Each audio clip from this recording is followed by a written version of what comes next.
Coming up on 2020 on ID. You got a murderer. Designing women, dealing from the bottom of the deck, accused of scheming, stealing, even killing. The girlfriend on trial for murder by stiletto. You spill blood in your hands, and I did it. And the secret, she says, led to his death. He would like for me to kind of step on him. Dressed to kill. Plus, the married ex-stripper with a taste for sugar daddies. Did she go gold digging with a hammer to the head? This is the Addams family. This is stranger than Jodi Arias. And the Craigslist con woman, promising a childless couple her baby that didn't exist, even faking the birth on the phone. Also, in love and planning their blowout wedding when the bride-to-be goes missing. We do feel like she is in danger. Got that text that she is kidnapped. Kidnapped? Or something more shocking? Tiffany was there in the room by herself. Designing women. Welcome to 2020 on ID. I'm John Quinones. From lies that spin out of control to scams to murder, the women you're about to meet have left lives in shambles. First, Ana Trujillo admits she killed her lover. But what grabbed national headlines was the murder weapon, a blue suede 5.5-inch stiletto heel. In 2014, Ryan Smith first brought us the story of a woman who said she acted in self-defense. But was she dressed to kill? A woman accused of killing a man with her stiletto heel. Ana Trujillo is being held here, and testimony is still going on. Prosecutor Sarah Mickelson demonstrated to the jury. Houston has some crazy, crazy crime, and this is one of the craziest things that I think a lot of us have ever seen. About 10 puncture wounds to the head. When you hear of someone dying, especially a brutal death, they're being shot, they're stabbed, but no one ever thinks there's going to be a stiletto heel in the middle of it, right? Yes, who ever heard of assault by deadly footwear? The crime scene, a ritzy condo in this high-end high-rise, and the accused, a petite, soft-spoken mom looking at life in prison, telling her story to 2020. It's very surreal. It feels like it happened to someone else, and I'm just watching it. Born in Mexico, Ana Trujillo came to America with dreams of making it big.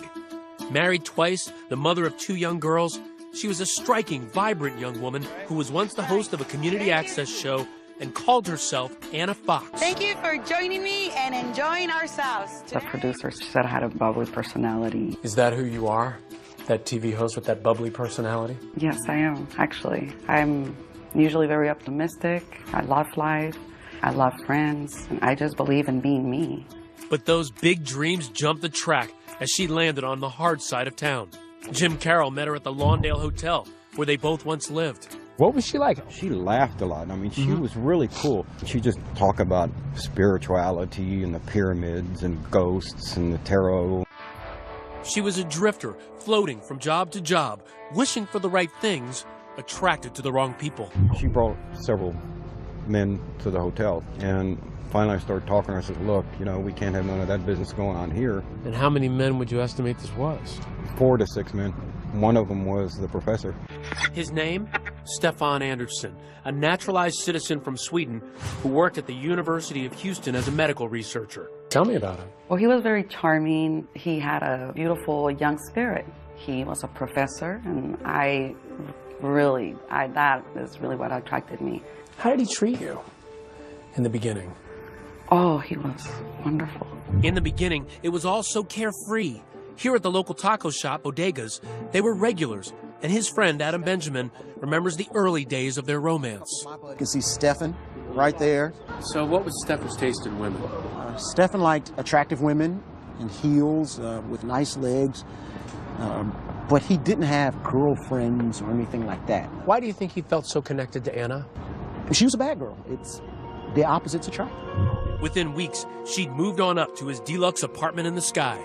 You wanted to marry him. Yes. He wanted to marry you. Yes. It wasn't all about love.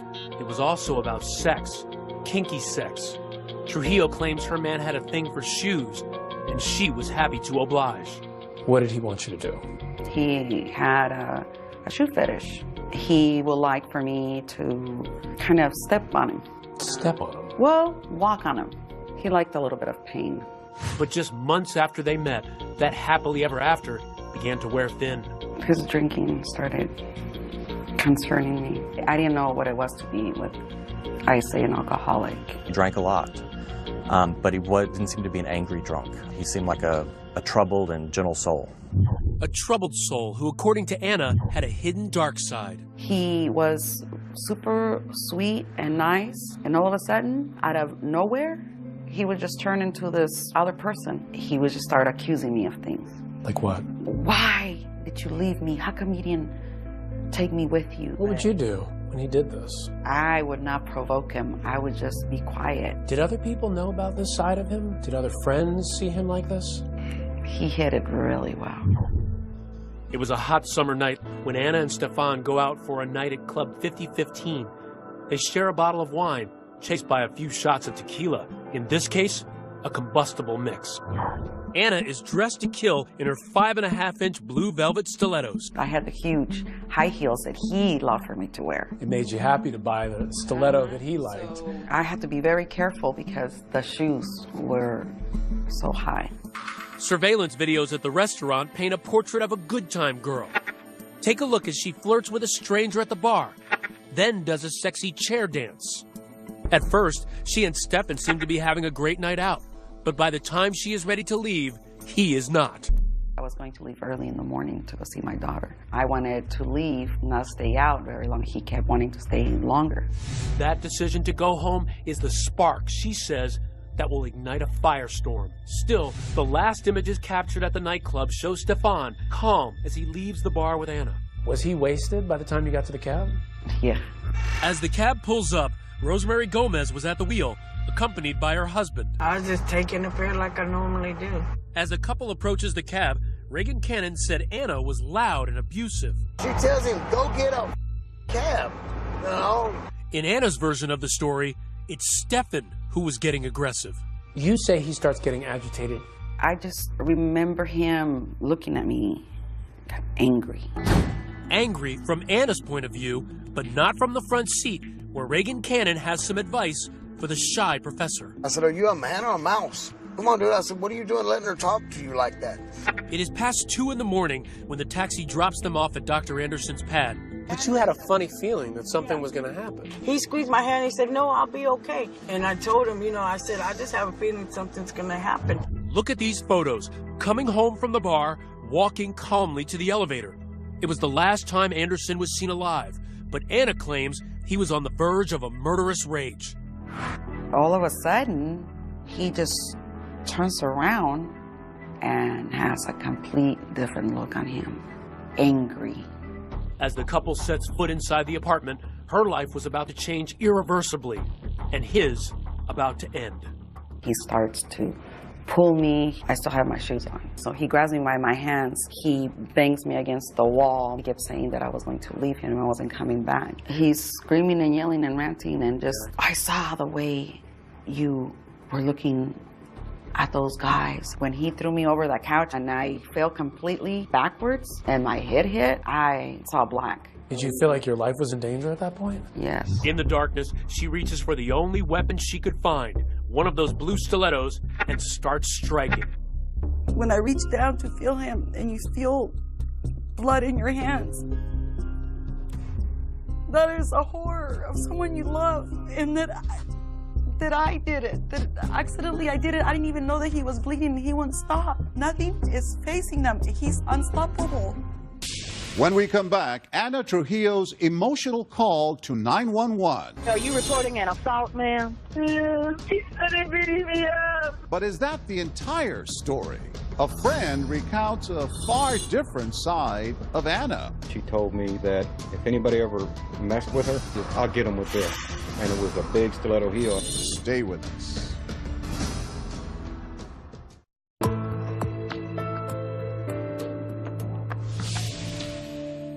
Are you reporting an assault, ma'am? Yeah, he assaulted me.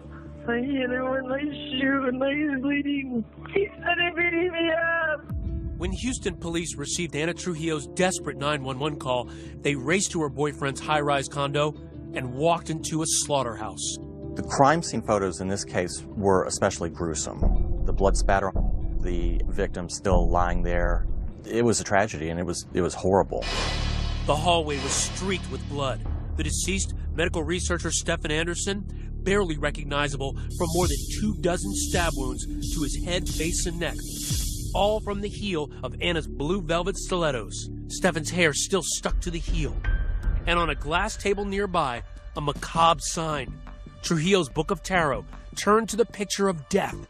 Instantly, the police officer was suspicious. He just yelled at me and took his gun out and he told me to get down on the ground. I thought they were there to help us. The millions of officers showed up and where was the ambulance? Anna tells police Anderson had attacked her, that she killed him in self-defense. She was drenched in blood. Police bring her in for questioning, and Anna gives a rambling, disjointed statement that includes little about the actual killing. It's a meandering sort of my life up till now 3-hour tape in which she talks about what actually happened the night of very briefly. The cops have heard enough. They put her under arrest. They're blaming me and they're telling me that I killed him. I am not a murderer. She's booked post-bail and is put under house arrest. But as the countdown to trial begins, Houston was riveted. The murder weapon is a 5.5-inch heel. Stabbing her boyfriend to death with And it was a bloody scene. Each day, new allegations surfaced about the violence in her past. Brian Goodney, a former friend, remembers a startling attack. Walk her to the door, turn around to open the door, and get hit on the back of the head with a candlestick. That was the last thing you remembered? She knocked me out. And remember the Lawndale Hotel where her friend Jim Carroll once lived? He told the most jaw-dropping tale of all. She told me that if anybody ever messed with her, she pulled her shoe off. She says, "I'll get them with this." And it was a big stiletto heel. The trial began in a burst of lights, camera, and bravado. Feeling confident? Do I look like I got scared? From the beginning, prosecutors pull no punches, focusing the jury on that killer heel, really the star witness in this case. Over and over, they demonstrate the brutality of the crime. In trial, we saw an x-ray of the shoe. To the naked eye, it just looks like a cobalt blue stiletto high heel. But once you saw that x-ray, it looked like an ice hammer. He had 10 puncture wounds on his head, 15 to 20 around his neck, face, and arms. That is excessive for a lot of people. Excessive, what he was doing to me? He was enraged. He hit me on the head with my own shoe. Even though his case is far from a slam dunk, Anna's attorney, Jack Carroll, still seemed confident. Was Anna justified in her actions that night? What the evidence is. Whether she hit him once, hit him 25 times or 100 times, she felt her life was in danger, the jury can't convict. To prove the case, Carroll had to convince the jury that Anderson flew into a violent rage at his apartment. These photos, taken 48 hours after the murder, show bruises, but it wasn't clear when she got them. The defense wanted to portray her as a victim and as someone who only did this because she had to. Remember that surveillance video from the apartment? The last images of Anderson alive? He seems calm and collected, but his blood alcohol is almost twice the legal limit. I think we've all seen people that drink a lot and, act one way in public and they go home and they act a different way. Anna was alone in Stefan Anderson's apartment and he went off the deep end. Did the mild-mannered professor attack his girlfriend in a drunken, jealous rage? She talked about being smothered at one point and then he was grabbing her. That's when she started hitting him with a shoe. But it's the murder weapon itself, that $29 stiletto shoe, that could come to Anna's rescue. It's not a gun. It's not a knife. It's not the typical thing someone would use to kill someone. So that could help the defense in saying she just grabbed whatever she could. On the morning of April 6th, the sun rose over a perfect spring day in Houston. Closing arguments in the Trujillo case were about to begin. It won't be until your just verdict that she ceases to be the stiletto stabber, and she will then forever be Anna Trujillo, murderer. But the defense argued that she was fighting for her life. As long as she reasonably fears with the threat of serious bodily injury or death, she's justified. After less than 2 hours of deliberation, the verdict was swift and unequivocal. We, the jury, find the defendant, Anna Trujillo, guilty of murder as charged in the indictment. She is now a convicted murderer, sentenced to life in prison. And though that shoe may fit, she still refuses to wear it. We all have opinions of what we would or wouldn't do, or why, or how. But when you find yourself in a situation, you don't know either, because it's a situation. You don't know what you're going to do when that happens. You think you do, but you don't. In spite of all of that, you loved him. I love him, and I'm mourning, and I'm sad, and I'm in pain, and I have no closure. And it's not my fault. As of 2014, Anna Trujillo is appealing her conviction. She will be eligible for parole in the year 2043, when she will be 75 years old. When we return, an ex-stripper and her sugar daddy boyfriend. Why was her husband murdered? This is the Addams family. This is stranger than Jodi Arias. Stay with us.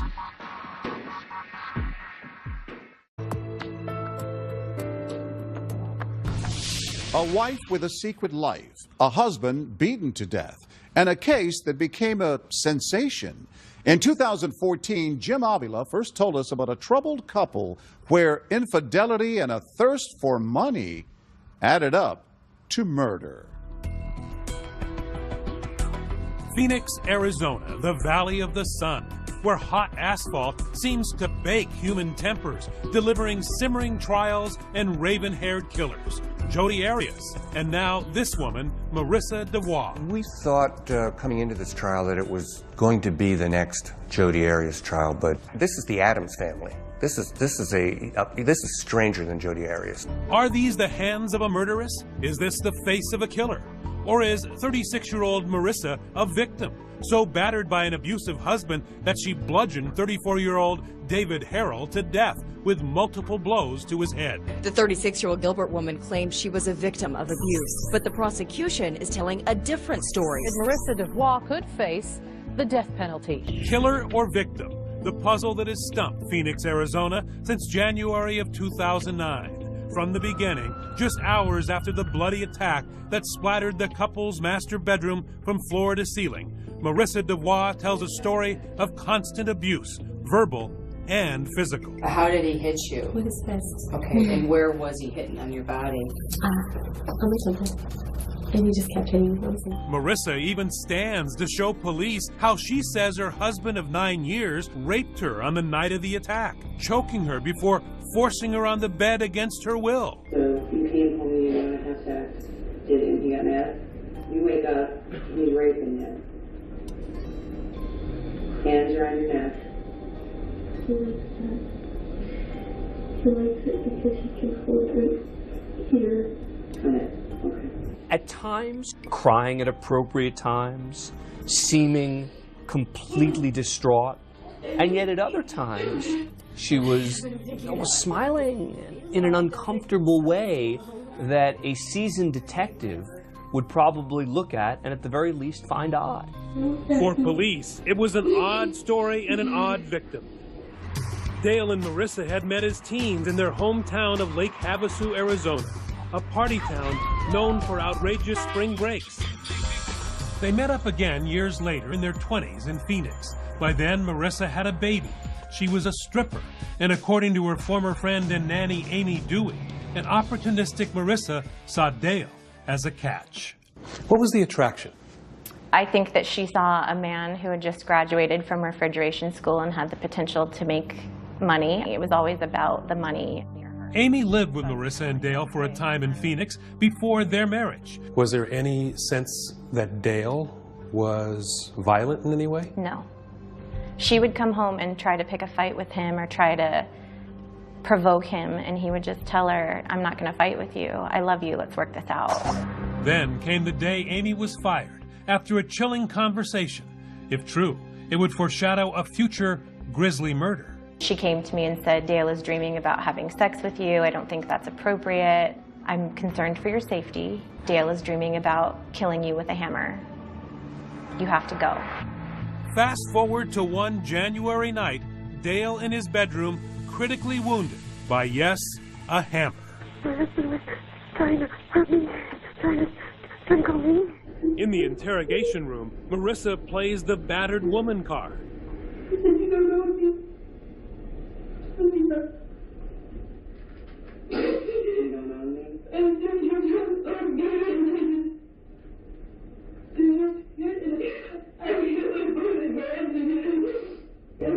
But police do not buy her sob story, and prosecutors don't think a jury will either. Opening statements today in the case of a woman accused of killing her own husband. The real motive for that tool-time thrashing, they say, was a big fat payday. Marissa's a woman who likes money. But more than that, she likes easy money. Prosecutors showed the crime scene in vivid detail, displaying Dale's deadly injuries. Arizona Republic writer Michael Kiefer is in the courtroom. You know, she put a fist-size hole in the side of his skull. Then the prosecution begins to reveal a secret life that Marissa never spoke of. A past that includes working that pole at a strip club. The risky behavior, the boyfriend, the stripping. You get a picture of someone who doesn't have rules. Living on the edge. Yeah. One of those lovers, Alan Flores, loaded with cash. They met on a website for rich men called SeekingArrangements.com, the so-called elite sugar daddy dating website. So you began having sex the first day you met? Correct. In return, he loans her more than $300,000, keeping meticulous track of every dime. To hear him tell it, she's going to pay it back any day now. This insurance money's going to come through. Don't worry about it. There it is. What prosecutors believe is the real motive for the murder. A big life insurance policy on Dale, earmarked to pay back her sugar daddy. A new insurance policy that was worth $1 million. It was not looking good for Marissa, but her defense had yet to start. And when it did, a blockbuster of its own. Until then, really nobody had said anything positive about Marissa. Nobody. Marissa had an ally, her oldest daughter, Rhiannon, named after the Fleetwood Mac song. And she has a devastating story to tell about her stepdad, Dale. Her daughter came in and said, yes, Dad hit Mom. And said, yes, Dad had his affairs. He'd come home smelling of some other woman's perfume. And when the prosecutor brought up, well, didn't your mother hit your father as well? She said, well, not nearly as much as my father hit my mother. That was damning. It was a tough defense for Dale's family and friends to hear, but would it sway the 7-woman and 5-man jury? Do you find the defendant as to count 1, first-degree murder, guilty? Murder in the first degree, guilty. The jury ruling 36-year-old Marissa DeVois, mother, stripper, and gold digger, was now a killer too. It's unfathomable. Why did Dale die? It seems like they proved in court that he died for money. Why did he put up with her, you think? He loved her. She killed the one person who loved her. Marissa DeVois was sentenced to life in prison without parole. As of 2014, she plans to appeal her conviction. Up next, the designing woman who scammed a childless couple. She had the baby bump, the labor pains, even the baby pictures. What she didn't have was a baby. I lost it. I'm like, oh my gosh, this isn't real. Stay with us.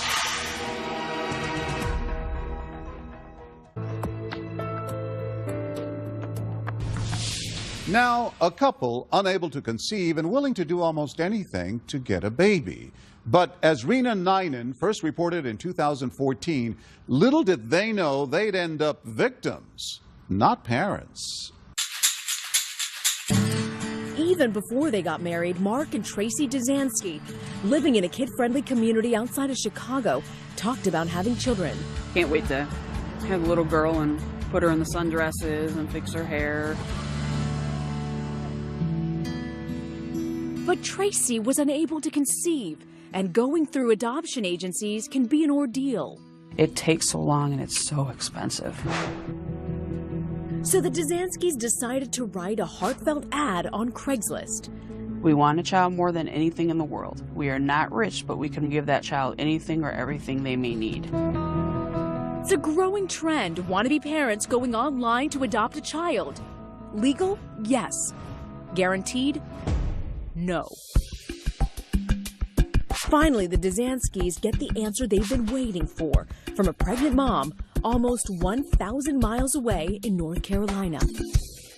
She knew that she couldn't take care of this baby.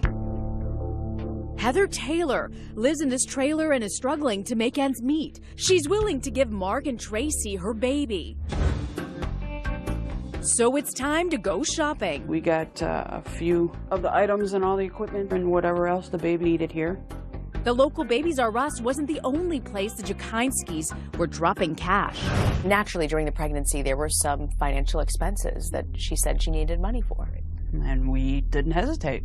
I mean, you know, we want to keep her healthy. She's carrying our adopted baby. Weeks later, Heather unexpectedly goes into labor. Tracy is actually on the phone as Heather rushes to the hospital. She's having a C-section, and I'm on the phone with her in the living room. I mean, you could hear, like, the heart rate and everything. And then a couple minutes later, there's a baby crying. Oh my gosh, Tracy, it's a girl. I love Mommy. Is that the one that says Daddy loves me? Yeah, Daddy's sweetheart. Did you give the baby a name? We did. Anna Rosemary. Anna Rosemary. Yeah. Heather now says she needs more money for Anna Rosemary's expenses. The total tab now around $1,500. Diapers, formula. I said as long as it's for the baby, yeah, I don't have a problem with it. Don't hesitate. And then Heather sends you this. Yeah, that's when we pretty much lost it. We're just in awe, you know. We're just, oh my gosh, this is real. That's our baby. Love the wrinkles on the back. Now they're just anxiously waiting for Heather to come from North Carolina to Chicago to drop off little Anna. But where was she? Oh, it's one thing after another. Her brother was in a car accident. She missed her plane. The baby had breathing problems. She didn't want to fly. She wanted to drive. Then Heather drops a bombshell. She's changed her mind that her mom was going to help out, that she would be able to afford to keep our Anna. Devastated and now suspicious, Tracy goes back to Craigslist and contacts other couples, wondering, is this a scam? Sure enough, she hears from a woman named Nicole who says Heather was giving birth to her baby too. I lost it. I'm like, oh my gosh, this isn't real. No, it wasn't real. The pregnancy, the sounds of a newborn crying in the hospital room, those photos, all part of an elaborate and heartless scheme. There was never a baby. And it was all a lie. It was all a lie. Detective David Flynn from the Pitt County Sheriff's Department says Nicole, the North Carolina victim, got these photos as proof of Heather's fake pregnancy. So she's pretending here to be pregnant. That's correct. I'm not sure what she used to make her belly bigger. So who is Heather really? Well, she's no stranger to the law, arrested for writing bad checks and identity theft. And speaking with Heather Taylor's family, she's had a long history of making up stories. And we told her, so if you can start paying us back every month some of the money, I won't press charges. But just like the baby, the refund was never delivered. I said, you're full of it, we're done. I said, you'll be hearing from the detective. Authorities say the suspect solicited people on Craigslist claiming to be pregnant and needing money. She was arrested and charged with a felony. She was given 36 months supervised probation, and she had to seek mental treatment. She was also ordered to pay restitution. I guess it really isn't even the money that hurts the most. The emotional toll that this took on them, you really can't repay them for that. How could you be so cruel and mean and deceitful to do this to somebody? I was just heartbroken. It's like the baby died almost, or right. Were you mourning? Oh gosh, for months. Our little Anna would be a year old. Despite their awful experience, the Dzanskis haven't abandoned their dreams of parenthood. Soon, they hope to start fostering to eventually adopt a child. And you believe in your heart it's definitely going to happen? Yes, there's no doubt in my mind. That baby's going to have nothing but the best. As of 2014, the Dzanskis have obtained a state license to foster children and still hope to formally adopt a baby. Up next, a bride goes missing just before her wedding. Biggest fear, bar none, is somebody finding Tiffany Bray dead while we're looking for her. But this disappearance is not what it seems. They spent quite a bit of time watching me. And a very surprising ending. I don't even know till this day where I'd be if they wouldn't have found me. Stay with us.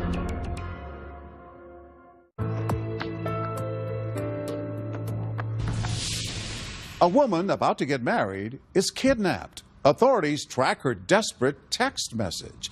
But as Deborah Roberts first reported in 2014, there's a twist. It's a story of something old, something new, something borrowed, and something not quite true. If you were cruising through Fletcher, Oklahoma a few summers ago, you may have noticed amongst the rolling prairies and homes on the range this startling sight. A billboard about a missing blonde. Right now, detectives are trying to find 39-year-old Tiffany Bray from Fletcher. Tiffany Bray, her smiling face peering down in that haunting picture, had vanished, and her frantic family was all over the news. She's wrong. She's a piece to this family, a piece that we have to have back. Pleading for information, for anything to help. We do feel like she is in danger. She needs to be found. This big mystery on the Great Plains was served with an extra helping of heartbreak. Tiffany disappeared just months before her wedding day. Her fiancé, Chad McGuire, feared he'd have to turn wedding plans into funeral arrangements. I was worried that she'd run off the road and had a wreck. Tried calling her several times, and it just goes straight to voicemail. Chad, a plain-spoken power company worker, fell hard for the petite blonde who fit right into his cap and overalls world. They'd go driving around on the back roads, play in the mud in the Jeeps, have a good time. She seemed to be perfect. She cooked, she cleaned, kept up with the laundry. Not one for hemming and hawing, this rustic Romeo offered his sweetie a heart necklace for Valentine's Day, and a few months later hopped in his pickup truck with a diamond ring. She'd handed it around, she said she knew, so I just gave it to her while I was driving down the road. Here you go. Okay, so it wasn't on bent knee, but Tiffany said yes, and the two moseyed down to Cozumel, Mexico to celebrate. We did snorkeling, drove around the island, went shopping and looking at the sights. Back home in Oklahoma, wedding plans are in high gear. Chad's parents even have a little fun with a gift, hinting about who'll wear the overalls in the family. It all seems hunky-dory until one morning a few weeks later when Tiffany puts on a pair of camo shorts, some flip-flops, and hops into Chad's pickup truck to run some errands. The last text I heard from her, it was around noon. She asked what I wanted for lunch. He never gets that lunch order because Tiffany never returns. I was scared. It was about that evening. Went looking for her, and then I filed a missing person report the next morning. This is not like her. She always calls her mother every day or every other day, regardless of what is going on in her life. Not a word from his new fiancée for 96 excruciating hours. Then a text message sent from her phone that has Chad fit to be tied. 4 days later, I got that text that she was kidnapped. It reads, "Need help somewhere in Lawton in dark room. White man. Please help me. Not sure I can use this again." The text message comes in of that nature that takes it to the forefront of the seriousness of what may be going on. Richard Goss, a no-nonsense special agent in charge of the Oklahoma State Bureau of Investigation, doesn't take kindly to the thought of a woman being abducted. Everything had to go on hold while we address this kidnapping. Biggest fear, bar none, is somebody finding Tiffany Bray dead while we're looking for her. She wouldn't be hard just to snatch up and throw in a van or something like that. Tommy Lewis, an old family acquaintance who values friendship as much as his Christian faith, is happy to help. You will not go empty-handed. How involved were you? We spent our time and money searching, trying to assist investigators. The longer something like that goes on, the more in your head you're thinking this is not going to end good. We're out looking for a dead person. And Chad has even more to worry about. His fiancée has vanished under suspicious circumstances. And as the last person to see her alive, suspicion is directed at him. They spent quite a bit of time parked down the hill from my house watching me. They thought I'd done something to her. The story tears through town like a twister, and fortunately, the whirlwind coverage leads to the first major break in the case. It was brought to the attention of a former employer looking through a computer that she had access to, and they had discovered some email exchange between Tiffany and a man in Texas. That man is Steve Thomas, a secret acquaintance Tiffany had met online. Steve lives 5 hours away in Palestine, Texas, a body shop worker with an unusual hobby, making medieval armor. Investigators are soon hot on his trail. The next stop, obviously, is find the man in Texas. They soon track Steve's cell phone, not to Palestine, but 360 miles south to coastal Corpus Christi. The cellular provider was right on the money as far as the location of the phone. That location, this no-tell motel. So imagine their surprise when they bust into the room and find her only injury is a bad sunburn. I would say that we knew positively when we walked into the motel room that she was safe and sound. It had all been a hoax. A wild goose chase. Turns out Tiffany's no kidnap victim, but a reluctant bride with a bad case of cold feet.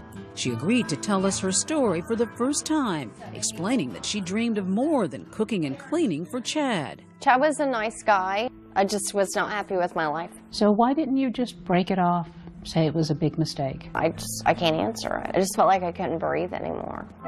Her plan, if you can call it that, began that July morning. Got up, got ready. I said I'm going to town. Instead, she takes a detour, a huge one, in Chad's truck. She cruises 70 miles up I-44 to an Oklahoma City pawn shop and literally sells off her fiancé's heart. His heart necklace, that is. How much did you get for your necklace? Like $60 maybe. Chump change that would barely pay for a tank of gas. So later, off goes the $2,500 engagement ring to the pawn shop, too. What's going through your mind as you're driving? The whole time I was driving, I was shaking. I was so confused. I thought, you know what? I have this address for Steve in Texas. That's where I'll go. Steve, that online friend with a passion for medieval attire. He was dreaming of making a future with his Oklahoma princess and had no idea she wasn't available. This must have been a powerful connection with this guy in Texas for you to just drop everything and run to him. It was just somewhere to go. It was my escape.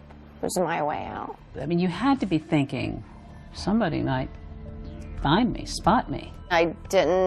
I mean, all I was doing was leaving, and my thought, it wasn't against the law to take off and not tell anybody where I was going. But what about that desperate text for help? Why'd you do that? Maybe it was me crying out somehow. I don't know. So it didn't occur to you that the police might get involved? No, I had no idea. The duo head south to coastal Corpus Christi to find a fresh start.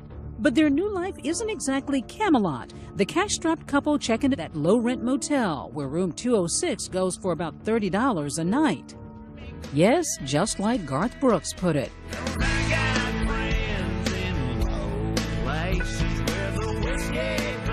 What did you do with yourself those days? Absolutely nothing. Once, I think we went out shopping. Occasionally, we go to a fast food or something like that. It was a far cry from the fancy Mexican vacation she'd just taken with her fiancé, Chad. Are you feeling bad at all? I wasn't in that clear state of mind, I guess. You just try to block that out somehow. But there's no blocking the cell phone signal of her Texas squire. Soon, there's someone at the door, and it's not room service. Someone knocked at the door, and it was the FBI. Surrounded by unhappy state agents, it's time for a reality check. I was immediately, of course, scared. You escape from something and not realize how bad you're hurting everybody else around you.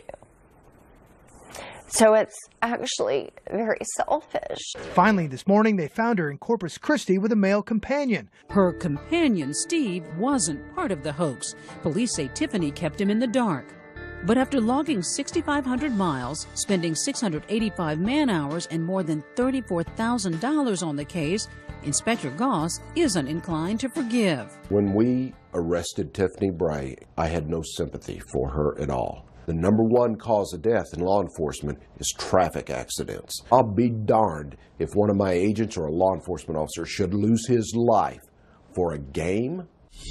Tiffany is arrested for taking Chad's truck and falsely reporting a crime. I was happy I wasn't a suspect anymore, and I was glad that she was found all right, safe, but I wasn't too happy. Neither was Tommy Lewis. I got a phone call from my then best friend telling me we found Tiffany and she's alive. And at first I was just angry at her, you know. It was like, oh my God, what was she thinking? How could she do this to us? Never. Tiffany's family asked the same question. Though they bailed her out after 5 weeks in jail, relatives kept a tight leash on the absentee bride. I was allowed to go to work and go straight home. It sounds like they had trouble trusting you. So I just ended up moving out. So no, I don't have a relationship with my family. Tiffany was able to cut a deal with prosecutors. No more time in the slam for the charges she faced as long as she pays back the $34,000 spent on her search. And it's not over yet. She's working 60-hour weeks to settle up with the OSBI, $560 a month for 5 years. I'm very grateful that they did find me, because I don't even know till this day where I'd be if they wouldn't have found me.